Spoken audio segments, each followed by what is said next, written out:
The mannequin in the window. Sarah had always loved thrift stores. There was something thrilling about finding unique treasures in unexpected places. One snowy afternoon, she stumbled upon a new shop tucked away on a quiet street. The sign above the door read, "Yesterday's Treasures." Inside, the store was cramped and dimly lit, with rows of dusty shelves. As Sarah browsed, her eyes were drawn to the back of the shop, where a mannequin stood in the window display. It was dressed in a vintage black gown, its face a blank, pale mask with empty eye sockets. Despite its stillness, something about it felt off. "You like it?" the shopkeeper asked, his voice low and raspy. He appeared from behind the counter, startling her. "It's interesting," Sarah said, forcing a polite smile. "It's yours if you want it," he said with a grin.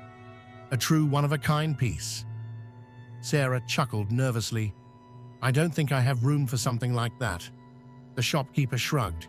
"Suit yourself, just don't touch it." As Sarah continued browsing, she couldn't shake the feeling that the mannequin was watching her.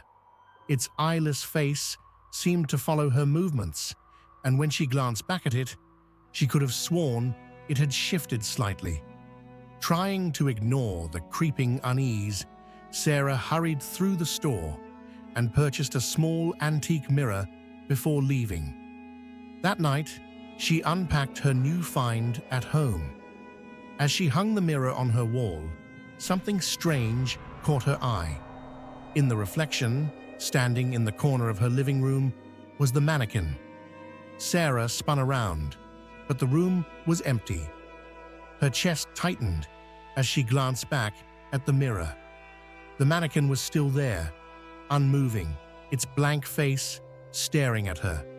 She turned the mirror to face the wall and laughed nervously. "I'm just tired," she muttered, trying to convince herself. But deep down, she knew something was wrong. The next few nights were restless.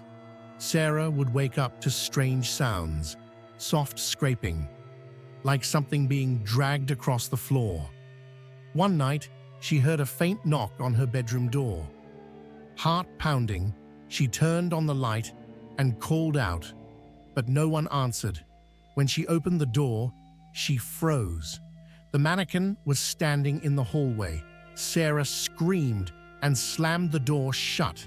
Her mind raced. How could it be here? She hadn't brought it home. A whisper came from the other side of the door. "Do you like my dress?" By morning, the mannequin was gone, but Sarah couldn't stay in the apartment any longer. She packed a bag and left, vowing never to return. A week later, the landlord called her. "I thought you moved out," he asked. "I did," Sarah replied, confused. "Well, then who's the woman standing in your window every night?" Did this story send chills down your spine? Don't forget to like, comment, and follow for more terrifying tales. What's the creepiest thing you've ever seen in a store? Tell me below. Boo